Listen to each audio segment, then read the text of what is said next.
Picture a frozen island larger than Mexico, 2 million square kilometers of pristine ice, mountains buried beneath glaciers 3 kilometers thick, a landscape so inhospitable that polar bears outnumber traffic lights, and a population of just 56,542 people, fewer than attend a single American college football game. Greenland, the world's largest island. Beautiful, remote, seemingly worthless. For centuries, this frozen territory represented nothing more than a geographic curiosity, a massive ice sheet owned by Denmark, administered from Copenhagen, and largely ignored by the rest of humanity. But in January 2026, something changed. The President of the United States stood before reporters and declared, without irony, without hesitation, that acquiring Greenland had become a matter of national security, not a diplomatic priority, not an economic opportunity, a security necessity worth threatening military action against a NATO ally. Denmark's Prime Minister responded with 2 words: cease the threat. The leader of Greenland called American ambitions a fantasy.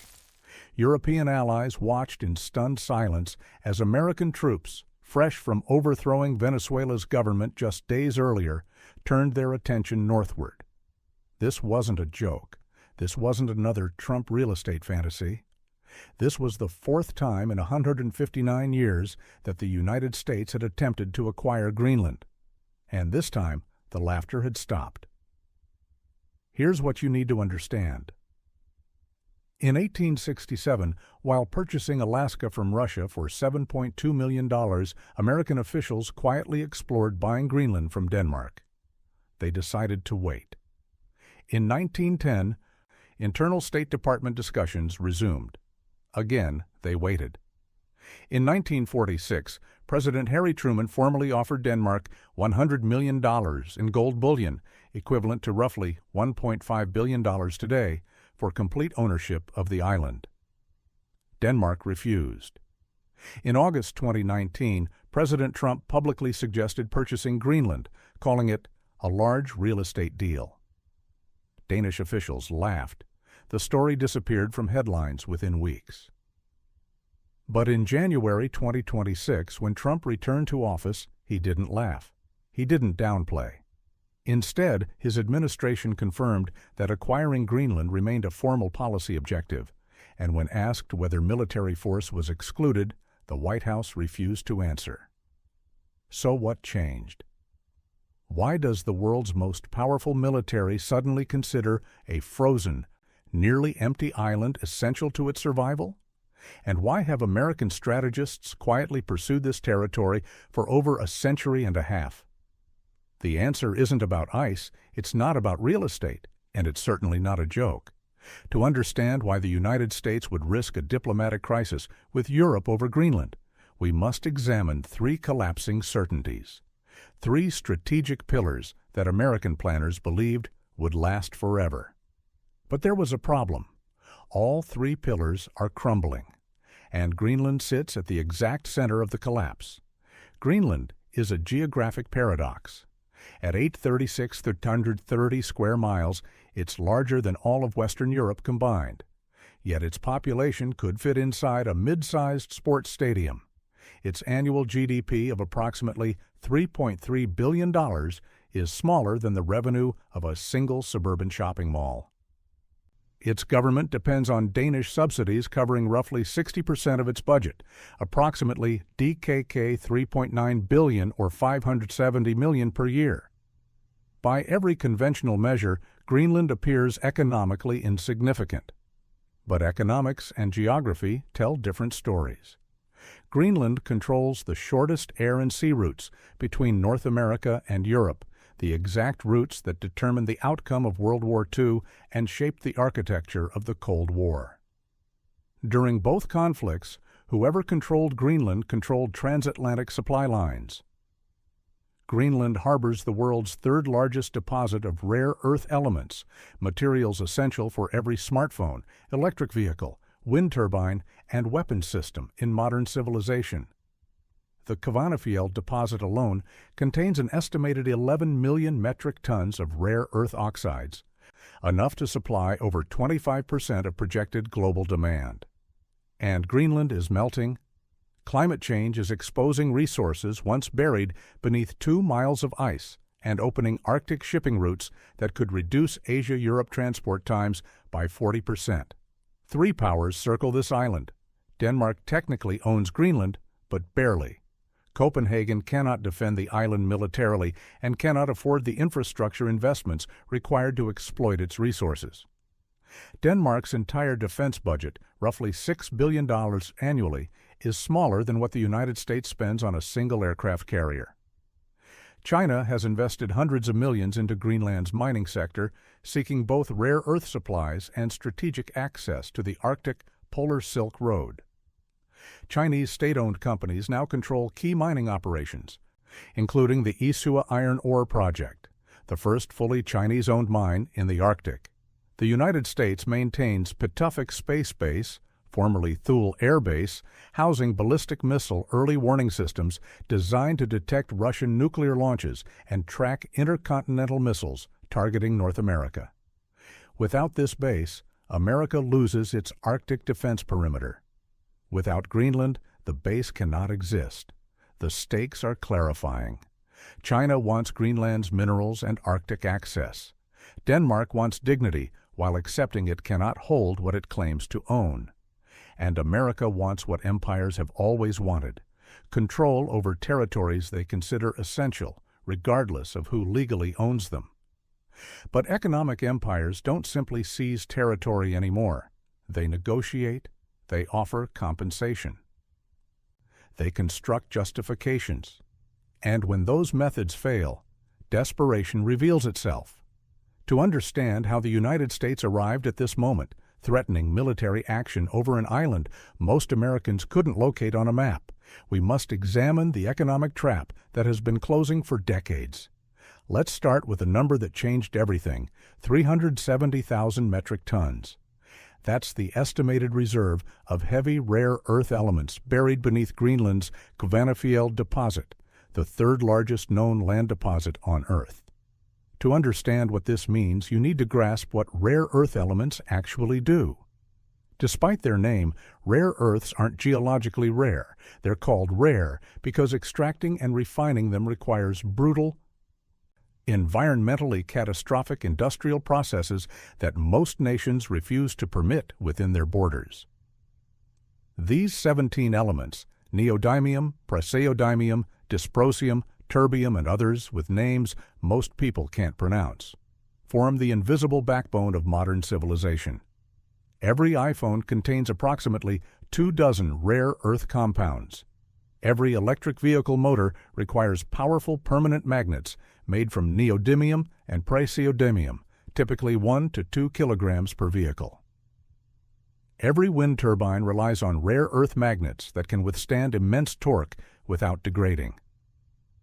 Every F-35 fighter jet, every guided missile, every precision weapon system depends on rare earth components.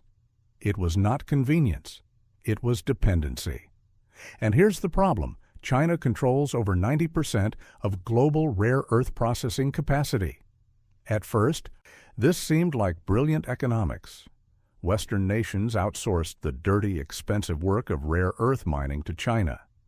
Chinese companies accepted the pollution, the toxic waste lakes, the massive environmental contamination, all the hidden costs that Western regulations made prohibitively expensive. American and European manufacturers bought refined rare earths at competitive prices. They built supply chains around Chinese reliability. They celebrated globalization and efficiency. But there was a problem. In 2010, China demonstrated exactly what monopoly control means. During a territorial dispute with Japan over the Senkaku Islands, Beijing simply cut off rare earth exports to Tokyo. Within weeks, Japanese manufacturers faced supply chain paralysis. Production lines stopped. Electronics companies scrambled for alternatives that didn't exist. The message was brutally clear: economic dependence creates strategic vulnerability. American defense planners watched this unfold and realized they had constructed the entire military-industrial complex on a foundation controlled by a strategic competitor. Every next-generation fighter, every precision-guided munition, every satellite, every advanced radar system, all dependent on materials that China could withhold at will. Pentagon officials began asking uncomfortable questions. What happens when, not if but when, tensions over Taiwan escalate? What happens if China decides to weaponize its rare earth monopoly the same way OPEC weaponized oil in 1973? The answer was unacceptable. American military superiority would collapse within months, so the Pentagon ordered an urgent search for alternative rare earth sources. Geologists studied deposits in California's Mountain Pass mine, Wyoming, Texas. They found rare earths, but the economics didn't work. Environmental regulations made extraction expensive. Processing facilities would take a decade to build and cost billions. And even then, the United States couldn't match China's economies of scale. But Greenland offered something different. The Kvanefjeld deposit alone holds 11 million metric tons of rare earth reserves. The Tanbreeze mine in southern Greenland contains substantial heavy rare earth deposits particularly rich in dysprosium and terbium, the most strategically valuable elements for defense applications. The geology was proven. The deposits were massive. The economics could work. For the first time in decades, American strategists saw a path to breaking China's monopoly. In 2019, Australian geologist Greg Barnes met with 20 Trump administration officials at the White House. His presentation focused on a single thesis. Greenland's rare earth potential could restore American strategic independence. The logic seemed airtight. Secure Greenland's minerals. Build processing facilities. Break Chinese control. Restore American independence. But there was a problem. Greenland wasn't American territory. The mines weren't under American control. And worse, Chinese companies had already established themselves on the island. While American officials debated strategy, China was already moving. Chinese involvement in Greenland didn't begin with military threats or diplomatic ultimatums. It began with something far more effective: patient capital. Following Iceland's financial collapse in 2008, China injected billions into Icelandic reconstruction. Beijing established trust with Nordic governments, demonstrating that Chinese investment came with fewer political conditions than Western alternatives. By 2014, Hong Kong-based General Nice Development acquired the Isua iron ore project, becoming the first fully Chinese-owned mining operation in the Arctic. This wasn't theft. This was business. Greenland needed investment. Chinese companies had capital. Denmark approved the transaction. Then came infrastructure proposals. Greenland faces a fundamental economic problem. The island possesses extraordinary resources, but lacks the roads, ports, airports, and processing facilities required to extract them. Building infrastructure in Arctic conditions costs 3 to 5 times normal rates. Denmark's economy, already stretched supporting Greenland with annual subsidies covering 60% of the budget, couldn't afford the necessary investments. China could. Chinese state-owned enterprises began proposing airport expansions, port developments, telecommunications networks, the physical infrastructure that transforms theoretical wealth into actual revenue. These proposals came wrapped in Beijing's signature win-win diplomatic language. Greenland receives infrastructure. China receives access. American security analysts watched this pattern with growing alarm. They'd seen it before. In Sri Lanka, Chinese-funded port development led to 99-year leases when debt became unsustainable. In Djibouti, Chinese logistics facilities transformed into China's first overseas military base. In Pakistan, the China-Pakistan Economic Corridor created dependencies Beijing could leverage. The pattern had a name: debt trap diplomacy. It was not investment. It was strategic positioning. And Greenland fit the pattern perfectly. In 2018, Chinese companies proposed funding expansions of 3 Greenlandic airports, including facilities that could accommodate large commercial aircraft. American officials understood immediately what this meant: dual-use infrastructure. Airports that serve tourism can also serve military transport. Ports that ship iron ore can also resupply naval vessels. Then Secretary of Defense James Mattis personally intervened. The United States offered alternative financing for the airport projects, not because Washington cared about Greenlandic tourism, but because American strategists could not permit Chinese-controlled infrastructure in the Arctic.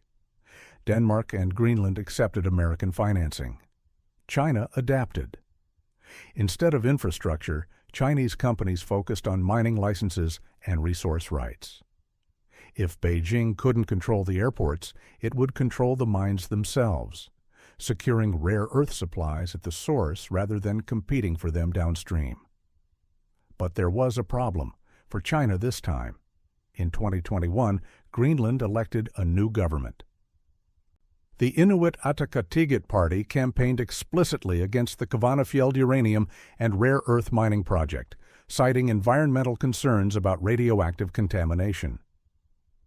Shortly after the election, Greenland's parliament voted to suspend large-scale uranium mining, effectively halting the Kvanefjeld project despite years of Chinese investment. Western observers celebrated this as democratic resistance to Chinese influence. But Chinese strategists likely understood something Western analysts missed. Time favored China, not America. Greenland's population is young, increasingly educated, and intensely aware that Danish subsidies come with political strings. Independence isn't a fringe position, it's the assumed trajectory. And when independence comes, Greenland will need revenue sources to replace Danish support. Those revenue sources sit underground.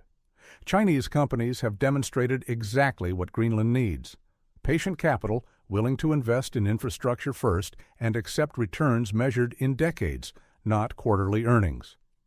Western companies, by contrast, demand immediate profitability and government-backed guarantees. So what happens when the United States realizes it's losing the patient game? What happens when American strategists conclude that market competition won't secure rare earth supplies? What happens when the economic trap becomes existential? That's when desperation reveals itself. On August 18, 2019, President Donald Trump publicly suggested the United States should purchase Greenland. The reaction was immediate mockery. European media treated it as comedy. Danish Prime Minister Mette Frederiksen called the suggestion absurd. Greenland's government issued polite but firm statements. The island was not for sale. Trump canceled a scheduled state visit to Denmark, apparently offended. The story faded from headlines within weeks. Most observers assumed this was personal whim, Trump's real estate instincts expressing themselves in geopolitical fantasy. They were wrong. What looked like impulsive bluster was actually the fourth iteration of a 159-year-old strategic objective. And unlike previous attempts in 1867, 1910, and 1946, the 2019 proposal emerged from dramatically escalated threat assessments. Consider what had changed by 2019. China's rare earth monopoly had tightened, not loosened. American attempts to develop domestic mining had stalled, blocked by environmental regulations and economic reality. Climate change had accelerated beyond projections. Arctic ice melt was opening shipping routes that could reduce Asia-Europe transport times by 40%. Routes passing directly along Greenland's coast. Russia had reopened Soviet-era Arctic military bases and begun asserting territorial claims. The Arctic was militarizing, and China had formally articulated its Polar Silk Road strategy, explicitly naming Arctic development as core to belt and road infrastructure initiatives. Pentagon assessments concluded that Greenland represented a strategic choke point comparable to the Suez Canal or Strait of Hormuz. Lose Greenland, lose the Arctic. Lose the Arctic, lose the ability to track submarine-launched ballistic missiles, monitor Russian movements, and secure transatlantic supply lines. But Trump's 2019 proposal collapsed the same way Truman's 1946 offer had. Denmark refused to negotiate, and Greenland itself rejected the premise. So the United States tried everything except purchasing. American diplomats established the first permanent U.S. consulate in Nuuk, Greenland's capital, representing directly to Greenland rather than working through Copenhagen. The State Department provided $12.1 million in aid between 2019 and 2024. Trivial compared to Chinese investments, but symbolically significant. The U.S. Army Corps of Engineers began upgrading Pawtucket Space Base, investing hundreds of millions in infrastructure. But there was a problem. None of it was enough. Chinese mining interests remained active. Greenland continued moving toward independence, reducing American ability to influence decisions through Denmark. And most critically, the rare earth supply chain remained vulnerable, a ticking time bomb beneath American defense planning. Then, in November 2024, Trump won re-election. Within days of his January 2025 inauguration, Trump publicly reiterated American interest in acquiring Greenland. But this time, the tone shifted dramatically. "I'm very serious about this," Trump declared. And when reporters asked whether military force was excluded, he refused to rule it out. Secretary of State Marco Rubio informed Congress that purchasing Greenland remained the administration's preferred approach. The qualifier, preferred, hung in the air like a threat. Danish Prime Minister Fredriksson responded with unusual severity. "Cease the threats." Greenland's leader called American acquisition a fantasy. European allies issued carefully worded statements expressing concern. And then, in early January 2026, Trump escalated. In the same week that U.S. military operations overthrew Venezuelan President Nicolas Maduro, the White House confirmed Trump and national security officials were actively deliberating a Greenland proposal, with all options, including military action, still on the table. The timing wasn't coincidental. Venezuela demonstrated American willingness to use force in pursuit of strategic objectives. The message to Denmark was unmistakable. This administration acts, not just talks. And that's when everything changed. For the first time since the end of World War II, an American president had openly threatened military action against a NATO ally, not over terrorism, not over invasion, over frozen ground and buried minerals. The tragic irony is this: Trump wasn't entirely wrong to be concerned. American generals looking at classified intelligence saw China securing mines across Africa, Russia reopening Arctic bases, and NATO allies unable to defend their own territories. From the Situation Room, the logic was inescapable. Lose Greenland, lose strategic depth. But here's what they didn't realize. The very aggression meant to secure Greenland guaranteed it would never willingly choose America. So what happens next? The immediate consequence is already visible: the fracturing of NATO unity. For 77 years, the Atlantic Alliance functioned on mutual territorial respect. American threats against Danish sovereign territory, even issued diplomatically, shatter that premise. European nations now confront an uncomfortable question. If the United States considers military action acceptable against a NATO ally over strategic resources, what prevents similar logic from applying elsewhere? But the deeper consequences extend far beyond hurt feelings. Greenland's trajectory toward independence just accelerated dramatically. American pressure transformed what might have been gradual negotiation into urgent sovereignty politics. Greenlandic politicians now campaign on explicit platforms: independence from Denmark and resistance to American domination. China watches this unfold with strategic satisfaction. Every American threat pushes Greenland toward alternative partnerships. Every breakdown in U.S.-Danish relations creates space for Chinese investment and influence. Beijing doesn't need to control Greenland. It simply needs to ensure the United States doesn't. And here's the tragic irony. American desperation to secure rare earth supplies may be creating the exact outcome it sought to prevent. If Greenland achieves independence and perceives the United States as a threat rather than partner, which nation will Greenlandic leaders turn to for investment, trade, and diplomatic support? The aggressive regional power-making territorial demands? Or the patient investor that spent 15 years building relationships without threatening sovereignty? The pattern is grimly familiar. In the 19th century, Britain controlled global resources through colonial dominance and found itself overextended and bankrupt by 1945. In the 20th century, the United States secured resources through market power and alliance networks. But what happens when market competition fails and alliances fracture? History suggests empires facing resource dependence become desperate. Desperation leads to aggression. Aggression creates the coalitions empires feared. 50 years from now, historians may look back on Trump's Greenland obsession not as the moment American power revealed its strength, but as the moment it revealed its fundamental weakness. The world's most powerful military cannot compel a tiny island of 56,542 people to surrender sovereignty. Rome couldn't hold Britain. Britain couldn't hold India. The Soviet Union couldn't hold Afghanistan. And the United States, despite 12 aircraft carriers, a $1 trillion defense budget, and technological supremacy, cannot force Denmark to sell Greenland. Because the nature of power has changed. Military force secures territory. Economic integration secures resources.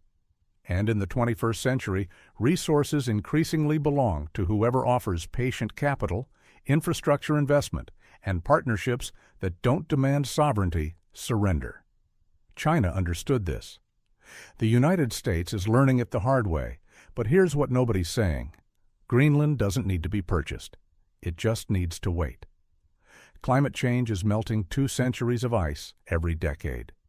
Resources once theoretical are becoming accessible. And 56,542 Greenlanders now hold leverage over resources 3 superpowers desperately need. The question isn't whether America will take Greenland. The question is, when Greenland becomes independent, which empire will it choose? And the answer, increasingly, isn't the one making threats. This concludes the story of why the United States wants Greenland. It teaches us that strategic resources don't belong to whoever discovers them. They belong to whoever has the patience to secure them without demanding surrender. This pattern repeats whenever empires mistake military superiority for strategic invincibility. Britain learned this lesson in 1945 when economic exhaustion ended an empire the sun never set on. The Soviet Union learned it in 1991 when military might couldn't compensate for economic collapse. And America is learning it now in the frozen waters of the Arctic. History doesn't repeat, but it echoes, and the echoes are getting louder. If you want to understand tomorrow's world, you need to understand yesterday's economics. Subscribe for weekly lessons on the economic forces shaping geopolitics, the patterns that determine which empires rise and which collapse. Because when the history books are written about the 21st century's great power competition, you'll want to be among the few who saw it coming.